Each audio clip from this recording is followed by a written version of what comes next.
What's up, guys? We're looking at the EVGA GTX 670. This card's been out for quite a while, but we haven't had a chance to play with it yet. Now we had a chance to play with it, and I've decided to include this in our ITX gaming system, the gaming rig we're going to be building. But first off, I wanted to run some tests and compare it with some of the other graphics cards out there. I benchmarked this in my 2011 build, over there running a 3820, Intel i7 3820 that is. And I've got 16 gigabytes of 2133 megahertz RAM, running it at the stock clock, and just fast system. It's the ASRock Extreme 4M X79 motherboard. So in case you're wondering what it is, that motherboard, even though it's a micro ATX motherboard, gets just about the best gaming benchmarks that I've seen in the X79 flavor. But first off, let's talk about the graphics card and go through the specs quickly. It's got 1344 Cuda Cores, just a couple hundred less than the big brother, the 680. This is the stock version. You don't get the back plate. There are some versions from EVGA with the back plate, and that lowers the temps just a little bit, but this one does not have that. Core clock is 915 megahertz, and this is a dynamic core clock. It will go up in games if it can handle it. It'll automatically just go up or down if it doesn't need it. When you're in Windows, it goes way down to like 200 and something, so that's pretty cool. The boost clock, they say, is up to 980, but in Skyrim, it was going up to 1080 on its own, 1084. So that's pretty cool. We've got 2 gigabytes of GDDR5. It's a 256-bit card, and the effective memory clock is 6008 megahertz. The memory bandwidth is 192.26 gigabytes per second.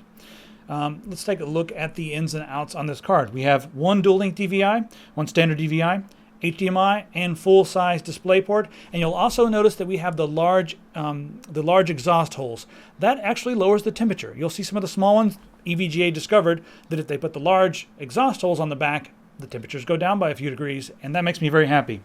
So let's get right to the benchmarks, as that's what this is for. It's for playing games and benchmarking.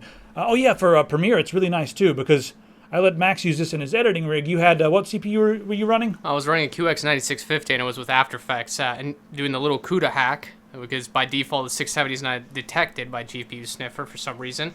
But the little hack, adding it and running a Cuda bat file that's on the internet. Yeah. Which I think we should provide that link, because it's a very interesting thing. But yeah, we'll put that in the description. The speeds of my QX 9650 were comparable to the 3820 rendering in After Effects. Yeah, so over here on my 3820, that's how old is that? The CPU is like several years old. Yes.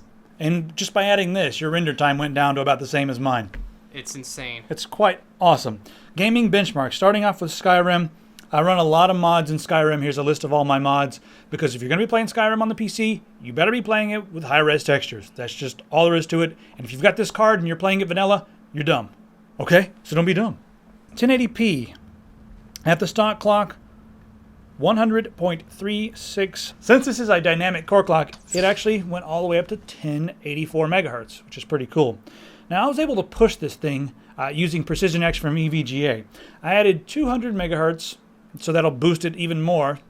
And I had to raise the power to 113%, and then I also added 300 megahertz to the memory. After that, I went back in and did a benchmark in Skyrim. It was running at 1228 megahertz, and I got 116.84 frames per second. That's a pretty good jump, 16 frames per second. It's not amazing, but it makes me very happy. The temps at the overclock went to 76, but at the stock clock, it was running at 72 at full load. Not too bad. Crysis, 1080p, everything maxed out, 46.92 frames per second. That's a Crysis Warhead, by the way, not the regular Crysis, because Crysis Warhead looks way better than Crysis 2. Crysis 2, running the max settings with DirectX 11, everything turned all the way up, an enthusiast. At the stock clock, 48.76 frames per second. Adding 200 megahertz to the boost clock, we got 52.48 frames per second.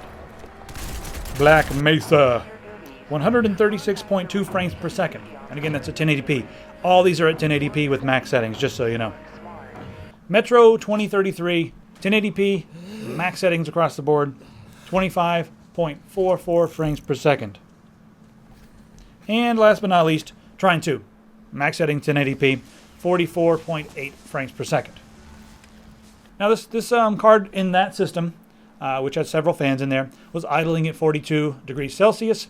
The load at the stock clock, 72 degrees Celsius, and with the overclock adding 200 megahertz, it was at 76 degrees Celsius.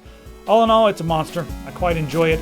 If you're someone who needs CUDA and you game, it's like the perfect card for the price. Makes me happy. And I don't know, I just like the Nvidia graphics cards a lot. So there you have it. We're going to put it into our ITX gaming system and look for that video coming very soon with the EVGA 670 and also the EVGA Stinger ITX motherboard.